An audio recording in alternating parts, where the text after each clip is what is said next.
My name is Victoria Morgan, and I'm the older twin by just 3 minutes. Those 3 minutes may have been tiny in time, but in the world of my family, they might as well have been in eternity. Those minutes set the line between Tiffany, the golden child, and me, the one who was always overlooked. We grew up in a sleek condo in Denver, a place that from the outside looked immaculate and orderly, with glass walls and a view of the city skyline. Mom, Nancy, ran her marketing empire from her phone, constantly checking emails, approving campaigns, and posting about Tiffany on Instagram. Dad, Douglas, coded away in his office, headphones on, buried in screens filled with lines of software no one else could read. To anyone looking in, we were the picture of a perfect middle-class family, polished, affluent, successful, untouchable. But behind those walls, there was no such thing as equality. Everything Tiffany touched turned into praise and perfection. Designer clothes, private ballet lessons, coding camps, endless social media recognition. Her accomplishments were celebrated endlessly. Meanwhile, I got hand-me-downs, a second-hand laptop, and maybe a nod or a pat on the head if I was lucky. My successes were either ignored or overshadowed by hers. The breaking point came after college. Tiffany and I both walked across the stage, diplomas in hand. That moment I had dreamed about for years. I had clawed my way to a full scholarship at MIT, poured countless nights into my studies, sacrificed sleep. And still, it didn't matter. My parents' attention wasn't mine. Instead, they booked a 5-day trip to Miami to celebrate Tiffany's degree. 3 plane tickets. They booked 3 for Tiffany and her friends, and not a single one in my name. "Victoria, you're independent," Mom said, her tone sharp and clipped. "You'll be fine staying home." I gripped my diploma tighter, my fingers aching, as I watched Tiffany smirk, already posting beach selfies online. But the real sting came later, when I overheard Mom whispering to Dad one night, a comment meant to be private, but not quiet enough. If we only had Tiffany, life would be so much easier. My heart froze. I wasn't invisible anymore. I was unwanted. That was the moment I swore I would make them see me, not as a shadow or a spare twin, but as someone who could not be ignored. And believe me, by the time I was done, they noticed. Growing up, I quickly learned that being older by 3 minutes didn't carry any weight in our home. By the time we were 5, the rules were clear. Tiffany was the star, I was the shadow. Mom had an unspoken talent for making this known without saying much at all. Shopping trips became lessons in inequality. Tiffany would point at a sparkly pink dress in a store window, and within minutes it would be in the cart. $200, no questions asked. I'd clutch a clearance rack t-shirt, hoping for approval. Instead, Mom would sigh, "Victoria, we can't afford extras." Extras, that's what I was. Even my childhood felt like a ledger, a constant tally of what was taken from me and what was given to her. School offered no refuge. From first grade onward, Tiffany's schedule was packed with privileges. Ballet lessons, private tutors, music classes, coding camps, 3 nights a week, $500 a month, for lessons that became Instagram content. "My little ballerina," Mom would caption, posting videos and photos of Tiffany pirouetting across the stage, each post gathering hundreds of likes. I once asked to attend a coding camp I saw advertised on a flyer, something I thought could ignite my own passion. Nancy barely looked up from her phone. "Not now, Victoria. It's too expensive," she said. A week later, she paid for Tiffany's custom ballet shoes, shipped from New York. I stopped asking. I found my own ways. Sneaking onto Dad's old laptop, I taught myself coding through YouTube tutorials, learning Python while Tiffany twirled and leaped across the polished floors of our living room. Even Dad was often absent, buried in work. I remember showing him a simple space shooter I'd built. His eyes flicked to Tiffany, who had just walked in with a new trophy from her ballet recital. "That's great, Victoria," he muttered, then turned immediately to her, asking for details about her performance. My laptop dimmed, my heart sank, and I felt myself fade into the background once again. By middle school, the divide became unignorable. Tiffany got a top-of-the-line iPhone for her 12th birthday, rose gold, the newest model, $1,000. My gift? A refurbished flip phone that barely held a charge. Mom called it practical, but practicality didn't explain why Tiffany's new phone dominated every Instagram post, each caption praising her like she was the family treasure. At night, I'd scroll through those posts, counting dozens of pictures of Tiffany's ballet performances, school awards, and achievements. my single blurry shot from the local science fair was buried under hashtags celebrating her every move. Even academics didn't offer an escape. In 7th grade, I joined the math club, determined to carve out my own identity. Late nights were spent solving complex problems, preparing for regional competitions, pushing myself to stand out. I scored a 95 on a critical exam and rushed home, hopeful that Mom would notice. She was at the kitchen counter, phone in hand. "Mom, look, I got the highest score in class," I said, paper in hand. Nancy glanced up briefly, nodded, then immediately turned to Tiffany entering the room. "Tiffany, how was your ballet rehearsal? Did you nail that solo?" My paper was left untouched as Tiffany launched into her story. Even achievements that should have defined me were constantly overshadowed. In 8th grade, I built a robot for the science fair, a little rover that could pick up objects and navigate obstacles. It won first place. I thought this would be my moment. But when I got home, Mom was on the phone bragging about Tiffany's lead role in the school play, her voice carrying through the house. "She's a natural." My trophy sat on my desk, gathering dust, while Tiffany's play received a full Instagram album, 10 photos, heart emojis and all. High school did nothing to lessen the imbalance. Tiffany joined the coding club not out of interest, but for her college resume. She barely attended, yet Mom still paid for her to attend an expensive tech camp in Silicon Valley, $2,000 for a single week. I begged to go, showing my portfolio of apps and projects I had developed on my own. "Victoria, you're fine studying at home," Mom said, final and cold. I obeyed. Nights were spent in my room, coding on that ancient laptop, developing a weather app that even got featured on a local tech blog. I hoped Dad would notice, but when I showed him, Douglas barely glanced before saying, "Tiffany's camp instructor thinks she's got real potential." Potential. I was just there. By 16, the favoritism was impossible to ignore. Tiffany received a new wardrobe for her junior year, designer jeans, cashmere sweaters, $3,000 in new outfits. My gift? A $20 thrift store card. Nancy called it budgeting, but her Instagram told another story. Tiffany's outfits were posted, captioned, "My Fashionista," while I stopped checking the feed altogether, the pain too sharp. Still, I pressed on. In my junior year, I won a state science award for a machine learning project, a prestigious recognition accompanied by a shiny plaque and local media attention. I invited my parents, hoping they'd show support. They didn't. That night, Tiffany had a ballet recital, and Mom posted a video with the caption, "Couldn't thee prouder," followed by a family dinner with steak and wine, everything Tiffany deserved. My award stayed unmentioned in my backpack, forgotten and invisible. A few weeks later, a flyer appeared for a national tech workshop, a chance to pitch my own apps to real developers and investors. I begged Mom to let me attend, $500 for registration. "We're tight on money," Nancy said, eyes glued to her phone. The next day, she paid for Tiffany's new drama coach, $1,000 for private lessons. I held the crumpled flyer in my hand, the fire inside me burning hotter than ever. That sting, the constant sidelining in favor of Tiffany's whims, fueled a fire in me that would not be extinguished. Some moments cut deeper than others, but this one, seeing Tiffany's opportunity funded while mine was dismissed, ignited a determination I could no longer ignore. In my senior year, Tiffany landed a lead role in a school play, a big production with a director who'd worked in Hollywood. Mom decided Tiffany needed every spare minute to rehearse, so she handed me a list of chores to help out. Dishes, laundry, grocery runs, all on me so Tiffany could perfect her lines.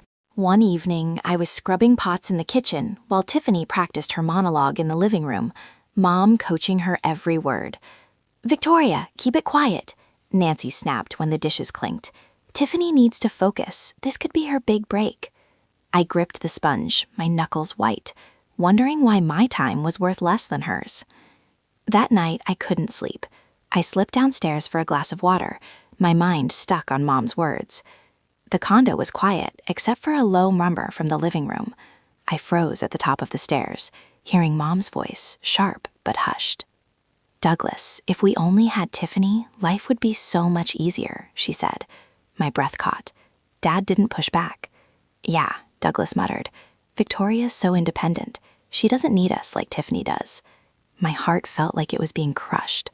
I wasn't just overlooked. I was unwanted, a burden they wished they could shed.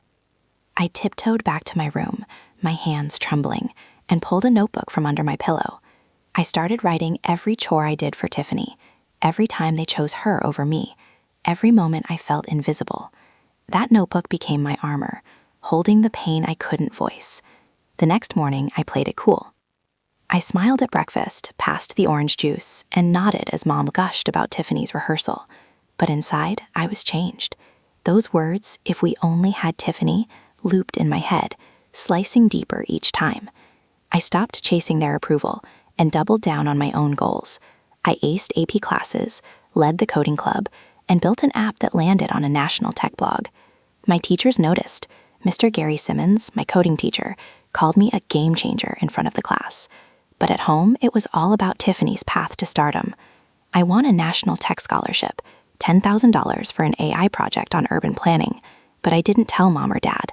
I knew they'd be too busy driving Tiffany to her next rehearsal. The hurt wasn't just being ignored, it was the lies they told to justify it. At a parent-teacher conference, Mr. Simmons praised my work to Nancy. "Victoria's talent is rare," he said, his voice firm. Nancy nodded, her smile thin. "She's always been so independent," she said, like that excused everything. Later, I overheard her on the phone with a friend. "Tiffany's the one with real charisma," Nancy said. "Victoria just sticks to her computer, nothing extraordinary." I stood outside her office, fists clenched, wondering how she could dismiss me after Mr. Simmons' words. It wasn't just neglect, it was like I didn't exist. One night, I hit my breaking point. I needed answers, something to explain why I was never enough. I snuck into Mom's home office after she'd gone to bed, her laptop still on. I wasn't sure what I was after, but I dug through her email, skimming past work stuff and Tiffany's rehearsal schedules. Then I found it, a buried thread in a folder labeled personal. The sender's name stopped me cold. Heather Walsh, Mom's younger sister. I'd heard her name maybe twice, always with a bitter edge from Mom. The emails were old, full of tension about fairness and favoritism. Heather wrote, "Nancy, you're blind to how you treat Victoria. It's unfair." Mom's reply was icy. "Stay out of my family, Heather. You don't get it." The thread ended there, no more replies. My heart pounded. I had an aunt who saw my pain, someone Mom had shut out for telling the truth. I sat there staring at the screen, my mind racing. Heather's email had an old address in Boulder, an hour from Denver. I scribbled it down, my hand shaking. For the first time, I felt a flicker of hope. Not for Mom or Dad's love, but for someone who might actually see me. I didn't know Heather, but I knew I had to find her. That email was a lifeline, a way out of the lie that I was nothing. I shut the laptop, slipped back to my room, and tucked the address into my notebook. I wasn't sure what was next, but I knew I wasn't alone anymore. Finding Heather's email changed everything. That weekend, while Mom and Tiffany were off at another rehearsal, I took a bus to Boulder, an hour from Denver. My hands shook as I clutched the scrap of paper with Heather's address. My heart pounded with nerves and hope. What if she didn't care? What if she was like Mom? I pushed those fears aside and knocked on the door of a small, cozy house with a tidy front yard. A woman in her late 30s answered. Short brown hair, warm eyes, a coding textbook under her arm. "You must be Victoria Heather," said her voice, soft but sure, like she'd been expecting me. I nodded, my throat tight, and she pulled me into a hug so warm it felt like she was holding on to a lost piece of herself. Inside Heather's house was nothing like our cold condo. Bookshelves overflowed with coding manuals and sci-fi novels. A laptop hummed on her kitchen table next to a steaming coffee mug. She sat me down, poured me tea, and asked about my life. Not just school, but me, the real me. I spilled everything. Mom's favoritism, Dad's indifference, the chores I did so Tiffany could chase her dreams. "Nancy was always like that," Heather said, her voice heavy with regret. "When we were kids, she needed to be the star. I called her out for how she treated you, and she cut me off. Hasn't spoken to me in years." I sat there, my tea cooling, realizing Mom hadn't just erased me, she'd erased anyone who challenged her.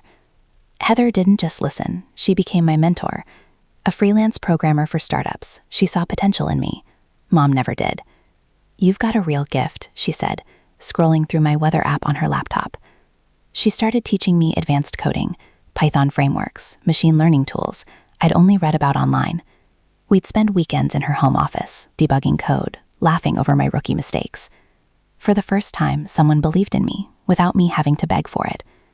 One afternoon, after we'd finished a tough algorithm, Heather handed me a small box. Inside was a key fob with a Tesla logo. "It's a Model 3, she said, pointing to a sleek white car outside. "For you, Victoria, your own path." My eyes stung, not from pain, but from trust. $40,000 worth of trust Mom and Dad never gave me. I kept the Tesla at Heather's, not ready to bring it home. Instead, I took a part-time job at a tech library near school, organizing coding workshops for kids and shelving books on AI. The pay was modest, about $100 a week, but it gave me independence. I'd spend evenings there sketching ideas for a new AI project, one that could optimize energy use in cities. Heather helped me refine it, and I submitted it to a national science scholarship. When the acceptance letter came, $20,000 and a spot in a research program, I felt a rush like never before. I told Mom and Dad at dinner, sliding the letter across the table. "That's nice, Victoria," Nancy said, her eyes on her phone. "Tiffany, how's your play coming along?" Tiffany smirked, diving into a story about her latest role. Dad nodded, barely glancing at me. I folded the letter and left, my heart steady, but not surprised. Their indifference didn't stop me. I kept working, balancing school, the library job, and weekends with Heather. My AI project started getting noticed. One tech blog called it groundbreaking, and it hit 1,000 downloads. Mr. Simmons, my coding teacher, pulled me aside after class. "Victoria, you're going places," he said, his voice firm. "Don't let anyone tell you otherwise." I nodded, gripping my backpack. But at home, it was all about Tiffany. Mom booked her another drama coach, $2,000 for private lessons, while my name in a tech magazine went unnoticed. Dad stayed glued to his laptop, muttering about work. Their silence was deafening, but it didn't break me. Heather's lessons, the Tesla key, the scholarship, they were my strength. Every trip to Boulder made me feel bigger. Heather's house was my safe haven, where I could be myself without fighting for it. She'd share stories of breaking free from Mom's shadow, building her own life as a coder. "You're not just surviving, Victoria," she said one evening, her eyes locked on mine. "You're creating something they can't touch." I held on to those words, letting them drown out Mom's dismissals and Tiffany's smirks. I wasn't the spare twin anymore. I was someone with a future, ready to make them see it on my terms. Graduation day was a whirlwind of cheers and navy blue gowns at Denver University. I stood on the stage, clutching my diploma, announced as valedictorian, class of 2025. The crowd's cheers echoed, but my eyes fixed on the empty family seats. Mom and Dad were in Miami, throwing a 5-day celebration for Tiffany's graduation. Sun-soaked beaches, cocktails, all for her. They'd booked 3 plane tickets, none for me. "Victoria, you'll be fine," Mom had said over the phone, her tone sharp. "This is Tiffany's moment." I gripped my diploma, my chest tight, as Tiffany's Instagram flooded with posts captioned, "Family Paradise." I had just secured a full-ride scholarship to MIT, tuition, housing, everything covered, but no one at home cared enough to notice. After graduation, I threw myself into preparing for MIT. I spent days in my room finalizing my enrollment forms and joining online workshops for incoming students.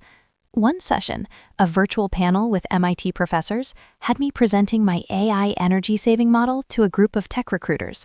I practiced for hours perfecting every answer, hoping Mom and Dad might watch the livestream link I'd sent them. They didn't. Tiffany had a drama showcase that evening, and Nancy was there recording every line for her portfolio. Mr. Simmons, my coding teacher, messaged me after the panel. "You were phenomenal, Victoria," he wrote. But at home, it was like I didn't exist. The day they returned from Miami, I was taping up my last box in the condo. The SUV rolled into the driveway, and Mom, Dad, and Tiffany stepped out, tanned, laughing, suitcases piled high. Tiffany strutted in a designer sundress, her hair styled like a starlet. Mom's eyes caught the Tesla Model 3 parked outside, a gift from Aunt Heather I hadn't mentioned. "Whose car is that?" she asked, her tone slicing the air. I twirled the key fob, my voice steady. "Mine," I said. "Aunt Heather gave it to me for graduation." The room froze. Nancy's jaw clenched, her phone already in her hand. Dad's eyes widened, and Tiffany let out a sharp scoff, half jealous, half mocking. Nancy dialed Heather on speaker before I could speak. "Heather, it's Nancy," she said, her voice trembling with fury. "A $40,000 Tesla? Are you serious?" Heather's voice came through calm and unyielding. "Nancy, I gave it to someone who's earned it. Victoria deserves it." Mom's face flushed red. "Tiffany needs a car too. She's got college auditions." I nearly laughed. Tiffany, fresh off a Miami trip, draped in designer gear, needed a car. Heather didn't flinch. "You've given Tiffany everything, Nancy. Victoria's been invisible to you for years." The call ended abruptly, Mom's hand shaking, her phone still gripped tight. Dad stepped forward, his voice low. "Victoria, that car is too much," he said. "Tiffany could use it for her acting gigs. It's only fair." I stared at him, my pulse racing, but my resolve ironclad. "I'm keeping it," I said, my voice cutting through the silence. "I've earned it." Nancy's eyes flashed. "Don't be selfish," she snapped. "We're a family. You need to support Tiffany." I reached into my bag, pulling out an envelope. "This is my MIT scholarship," I said, sliding it across the table. "Full ride, tuition, housing, everything. I leave next week." Their mouths opened, no words coming out. Tiffany's phone slipped from her hand, her smirk vanishing. I wasn't done. The night before, I'd spent hours drafting a LinkedIn post, pouring out years of truth. Mom's favoritism, Dad's neglect, the chores I did so Tiffany could shine. I hit post on my phone, my hand steady. "Check your feeds," I said, locking eyes with Mom. "It's all there. How you chose Tiffany over me every single time." The post went live, detailing the ignored scholarships, the Tesla from Heather, the years of being the spare twin. Within hours, it exploded. Classmates, teachers, even Mom's coworkers commented, calling out her bias. Nancy's phone buzzed with notifications, her face paling as she read the backlash. "Victoria, how could you do this?" she whispered, her voice cracking. Tiffany stared, her usual confidence crumbling. Dad tried to speak, his tone softer. "Victoria, we didn't mean to hurt you," he said. "We thought Tiffany needed us more." I shook my head, my voice firm. "You didn't think about me at all." I grabbed my bag, the Tesla key in my pocket, and headed for the door. Tiffany called out, her voice sharp. "You're just leaving? What, you think you're better than us now?" I turned, meeting her eyes. "No," I said. "I just know I don't need you to see me." I stepped outside, the door closing behind me, their suitcases still in the driveway. I wasn't turning back. I was already on my way to a life I'd built myself. I left Denver on a crisp August morning, the Tesla's soft hum carrying me towards Boston. Aunt Heather followed in her old hatchback, her steady presence in my rearview mirror, a reminder I wasn't alone. The highway stretched ahead, each mile pulling me away from the condo where I'd been invisible, toward a future I'd built on my own. MIT's campus buzzed with life. Coders hunched over laptops, researchers scribbling on whiteboards, ideas sparking like wildfire.